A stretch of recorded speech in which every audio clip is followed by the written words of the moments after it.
Big boss Malayalam season 6ന്റെ വിജയകിരീടം അങ്ങനെ ജിൻഡോയുടെ കൈവശം എത്തിയിരിക്കുകയാണ്. ആദ്യ 1-2 ആഴ്ചകളിൽ ജിൻഡോ കപ്പിന്റെ 7 പോലും എത്തുമെന്ന് ആരും പ്രതീക്ഷിച്ചിരുന്നില്ല. എന്നാൽ അപ്രതീക്ഷിതമായ ടെസ്റ്റുകളിലൂടെ മുന്നേറിയ ജിൻഡോ ഒടുവിൽ വിജയകിരീടം ചൂടി. രണ്ടാമതെത്തിയ അർജുനേക്കാൾ 10% അധികം വോട്ട് നേടിയായിരുന്നു ജിൻഡോയുടെ മുന്നേറ്റം. മികച്ച ഗെയിമറായിരുന്ന ജാസ്മിനായിരുന്നു 3-ാം സ്ഥാനത്ത്. ജാസ്മിൻ ഒരു 2-ാം സ്ഥാനമെങ്കിലും അർഹിച്ചിരുന്നുവെന്നാണ് പലരും പറയുന്നത്.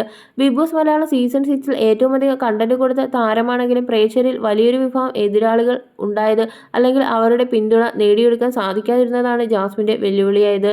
മികച്ച മത്സരാർത്ഥിയാണെങ്കിലും ഒരു വിഭാഗം പ്രേക്ഷകർ ഇഷ്ടപ്പെടാൻ ആഗ്രഹിക്കാത്ത ചിലത് ജാസ്മിന്റെ ഭാഗത്തു നിന്നും ഉണ്ടായി എന്നതും ജാസ്മിനിൽ 3-ാം സ്ഥാനത്തേക്ക് തള്ളപ്പെട്ടതിന് കാരണമാണെന്ന് പ്രേക്ഷകർ ചൂണ്ടിക്കാണിക്കുന്നു.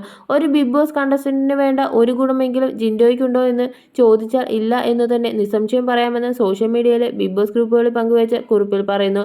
സീസൺ 6ൽ നല്ലൊരു കണ്ടസ്റ്റന്റ് എന്ന് പറയാൻ ജാസ്മിൻ മാത്രമേ ഉണ്ടായിരുന്നുള്ളൂ. ബാക്കിയുള്ളവർ മൊത്തം ശോകമായിരുന്നു എന്നത് സത്യം.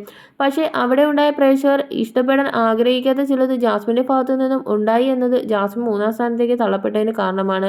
ഇന്നലെ ഫൈനലിൽ എത്തിയപ്പോൾ ജിൻഡോ കപ്പ് കൊണ്ടുപോയി. അതിന് സഹായിച്ചത് ഈ സീസണിൽ ഒരു നല്ലൊരു കണ്ടസ്റ്റന്റ് ഉണ്ടായിരുന്നില്ല എന്നത് തന്നെയാണെന്ന് മനസ്സിലായി. ജിൻഡോയ്ക്ക് കപ്പെടുക്കാൻ എളുപ്പമാക്കിയതും ഇത് തന്നെയായിരുന്നു. ശരിക്കും ഒരു സീസണിൽ ഒരു കണ്ടസ്റ്റന്റ് വേണ്ട ഒരു ഗുണവും ജിൻഡോയ്ക്കുണ്ടോ എന്ന് ചോദിച്ചാൽ ഇല്ല എന്ന് തന്നെ നിസ്സംശയം പറയാം.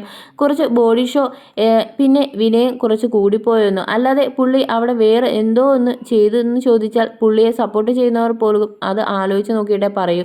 ഒരു കാര്യം കൂടി പറയാം. ഇത്രയും സീസൺ വെച്ച് ഈ സീസണിനെ വിലയിരുത്തിയാൽ വളരെ മോശം സീസൺ എന്ന് തന്നെയാവും എൻ്റെയും ഒട്ടുമിക്ക ആളുകളുടെ അഭിപ്രായം. എന്തായാലും വിനയം കൊണ്ട് വോട്ടും മേടിച്ച് കപ്പും എടുത്തു.